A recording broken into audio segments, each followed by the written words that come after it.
तो आज जो शेयर पे हम डिस्कशन कर रहे हैं वो है एक कंटिन्यूअस ग्रोथ दिखाने वाली कंपनी, नाम है कोलगेट पैल्मोलिव इंडिया प्राइवेट लिमिटेड। ये मेनली ये फोकस करती है कोलगेट, पता ही है कोलगेट के जितने भी शेयर कंपनीज मतलब कंपनीज बोल रहा हूँ, जो भी माउथ वॉश आते हैं या टूथ पाउडर टूथ पेस्ट वगैरह जितने भी आते हैं, ये मैन्युफैक्चरिंग वगैरह सब यही करते हैं। Personal care products maximum main इसका जो फोकस है वो है पर्सनल केयर प्रोडक्ट्स में, ये इसका मेन बिजनेस है।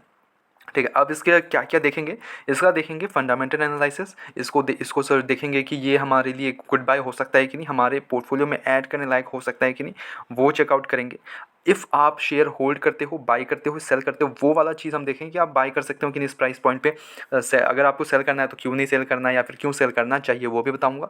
होल्ड करना है तो रीज़न ऑफ द होल्ड, मतलब क्यों रीज़न, मतलब क्यों ही होल्ड कर रहे हो आप शेयर को, वो बताऊंगा। क्वार्टर रिजल्ट्स वगैरह चेक करेंगे, इन्वेस्टर्स का भरोसा देखेंगे, ये सारी चीज़ें देखेंगे। ठीक है, तो स्टार्ट करते हैं। फर्स्ट ऑफ ऑल कंपनी करती क्या बता दिया मैंने, ट्रेडिंग ऑफ मतलब toothpaste manufacturing, tooth powder, toothbrush, mouth wash, everything जो भी पर्सनल केयर प्रोडक्ट्स होते हैं वो मैन्युफैक्चर करती है कोलगेट। ठीक है, अब यहाँ से जो मार्केट कैप है इसका वो 68,000 करोड़ का है, काफ़ी बड़ी मतलब जो पर्सनल केयर के हिसाब से काफ़ी एक अच्छा खासा इसका वैल्यूएशन रखता है। मार्केट कैप 68,000 करोड़ का है, करंट प्राइस 2500 का है, एंड हाई लगाया था इसने 3,800 रुपये का हाई लगाया था। अपने हाई से काफ़ी एक डिस्काउंटेड प्राइस पे शेयर तो है अभी। डिविडेंड यील्ड अच्छा है इस कंपनी का, 1.91% है। ठीक है, मेरे को जो इसमें बेहतरीन चीज़ लगी वो है ROC ROE, भाई 96% का ROC, ठीक है, और ROE 74.5 का। इतना शेयर गिरने के बाद भी, समझ रहे हो बात को, ये शेयर इतना ज़्यादा गिर गया है कि अपने मतलब 52 वीक्स लो को टच करने वाला लायक है, बट ये इतना अच्छा ROC ROE अभी भी मेंटेन्ड है। ठीक है, अभी शेयर जो है वो स्टॉक अभी 46 है, इंडस्ट्री पे 53, विच इज़ क्लियरली शोइंग कि ये अंडर वैल्यूड शेयर है। ठीक है, पेटेस्टो स्कोर 8 का है, बहुत ही बेहतरीन। डेप्ट टू इक्विटी, डेप्ट 70 करोड़ का है ओनली, डेप्ट बहुत कम है कंपनी के पास, बट अगर बैलेंस शीट चेक करें और रिजर्व्स है 1,000 करोड़, 600 करोड़, सॉरी 1,600 करोड़ का। तो डेप्थ के कारण जो फेलियर के चांसेस है वो बहुत कम है, बहुत बेहतरीन। ठीक है, अब 0.04 का, विच इज़ प्रीटी गुड। 8 साल का रिटर्न देखें तो 8%, यार काफ़ी ज़्यादा गिर गया है शेयर, तो उस हिसाब से 8.85 ओके, बट रिटर्न ओवर 1 साल का देखें तो -5% का है, विच इज़ नॉट मतलब गुड। मैं बोलूँगा ये अभी तक ओके ओके है, बिकॉज जितने भी शेयर से काफ़ी गिरे हुए हैं, तो 1 साल का रिटर्न बहुत लोगों का बहुत ही ख़राब होगा।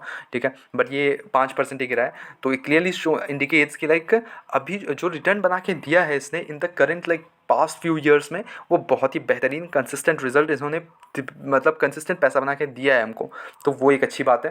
ठीक है, ऑपरेटिंग मार्जिन 32% का है, विच इज़ प्रीटी गुड। हम इसका पीयर्स वगैरह अगर आप देखोगे तो हिंदुस्तान यूनिलीवर सबसे बड़ी है, उसके बाद कोलगेट है, PG हाइजीन, जिलेट इंडिया, बहुत सारी कंपनीज है। ओके, अब इसका हम अगर चार्ट देखें तो आपको दिखेगा कि देखो यहाँ पे इसने हाई लगाया, और ये अगर आप इसका 10 साल का मैक्सिमम चार्ट देखोगे तो इसने कंटिन्यूअस एक ग्रोथ है कंपनी में। ठीक, तो चार्ट के हिसाब से तो एक बेहतरीन। ठीक है, इसने कंसिस्टेंटली 10 साल में एक अच्छा खासा हमको पैसा बना के दिया है, रिटर्न्स बना के दिए हैं, विच इज़ प्रीटी गुड। ठीक है, अब अगर हम क्वार्टर रिजल्ट चेक करें इसके, देखो क्वार्टर रिजल्ट्स में आपको दिखेगा इस क्वार्टर में थोड़ा सा गिरावट हुआ था, जो कि दिसंबर क्वार्टर था, उसमें गिरावट तो देखने को मिला था हमें।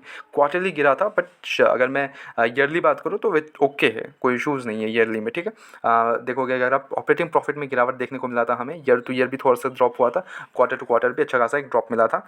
प्रॉफिट बिफोर टैक्स में भी सेम हालत था, और प्रॉफिट आफ्टर टैक्स में भी वही सेम हालत है। क्वार्टर भी थोड़ा सा गिरा है, बट ईयरली भी थोड़ा सा गिरा है, वो ईयरली उतना नहीं गिरा, ओनली 7 करोड़ का वो था, तो विच इज़ ओके। ठीक है, EPS एंड रुपीज़ थोड़ा सा ड्रॉप डाउन देखने को मिला है हमें, बट बाहर बहुत सारे क्वार्टर्स अच्छे नहीं आ रहे थे, तो उस हिसाब से ओके है। ठीक है, अगर हम इन्वेस्टर्स का भरोसा देखें FIGS का, देखो यहाँ पे हमें मेन चीज़ पता चलता है, जो प्रमोटर्स हैं वो 51% हम तो अपना स्टेक होल्ड करते हैं, which is the greater, like greater वाला जो पार्ट है वो प्रमोटर्स होल्ड करते हैं, और मैक्सिमम जो होल्ड करते हैं वो FIs होल्ड करते हैं। ठीक है, और पब्लिक होल्ड करती है, तो FIs के पास एक अच्छा खासा स्टेक है। इट क्लियरली इंडिकेट्स कि FIs का भरोसा है इस कंपनी पे। ठीक है, उस because they also get a good returns in the past few years. हम अगर उन्होंने देखे होंगे तो ऑब्वियस सी बात है, उनको एक अच्छा खासा रिटर्न बना के दिया है। एक मिनिमल जो रिटर्न बोलते हैं ना कि 12% तो सालाना मिल ही जाता है इसमें, तो वो वाले रिटर्न्स उनको मिल गए, तो अच्छी बात है। इसलिए FIs इसमें एग्जिट नहीं करते हैं। ठीक है, 21%, 23%, 24% जो भी होल्ड करते हैं, विच इज़ प्रीटी गुड।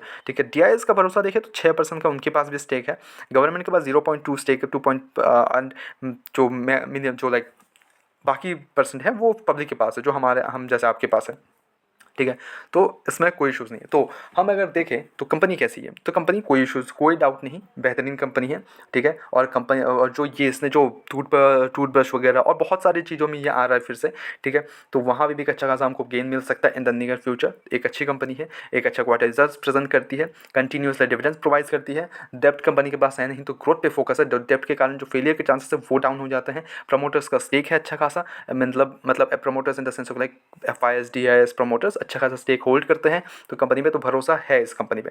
तो if you are searching for a good company जो आपके पोर्टफोलियो में रहे और वो अगले 5 to 10 ईयर्स में आपको एक रिटर्न्स अच्छा खासा बना के दे, एक minimal returns with minimal risk, ठीक है, समझ रहे हो बात को। तो मिनिमल रिस्क के साथ एक अच्छा खासा रिटर्न ये आपको दे सकता है, आपको प्रोवाइड कर सकता है, ठीक है। तो मेरे हिसाब से suggestion, it's a good company, it's a good share to hold. Buy करने के लिए this is the perfect time, because अच्छा खासा डाउनवर्ड्स मिल रहा है आपको, तो वाई नॉट कि इस प्राइस पॉइंट पे भी आप खरीद सकते हो इसको। तो बाय करने के लिए नो डाउट आप बैठो आराम से, और ये लॉन्ग टर्म के लिए होल्ड करो, छोटे मोटे टाइम के लिए नहीं, लॉन्ग टर्म के लिए होल्ड करो। आपने आज खरीदा कल बेचा नहीं, आप इसको लॉन्ग टर्म के लिए होल्ड करो, ठीक है। बेहतरीन कंपनी है। एंड अगर मैं देखूँ होल्ड करने के लिए तो yes you can hold this company. Sell करने के हिसाब से अब वो डिपेंड करता है, आप अगर कोई और सेक्टर ढूंढ रहे हो कि किस सेक्टर में मेरे को उतना इंटरेस्ट नहीं है, बाकी सेक्टर देखूंगा, तो उस हिसाब से यू कैन सेल दिस, ठीक है। कंपनी के हिसाब से अगर आप देखोगे तो कंपनी के हिसाब से नो सेल करने का कोई मतलब ही नहीं बनता है इसमें, ठीक है। ये मेरा सजेशन है, आपको कैसा लगा प्लीज़ कमेंट कर देना नीचे। एंड कोई बाय एंड सेल रिकमेंडेशन बिल्कुल नहीं है, ओनली मैं सजेशन देता हूँ, तो please take it as suggestions ऐसे ही। एंड मिलता है नेक्स्ट वीडियोस में, तब तक के लिए bye bye, peace and signing of.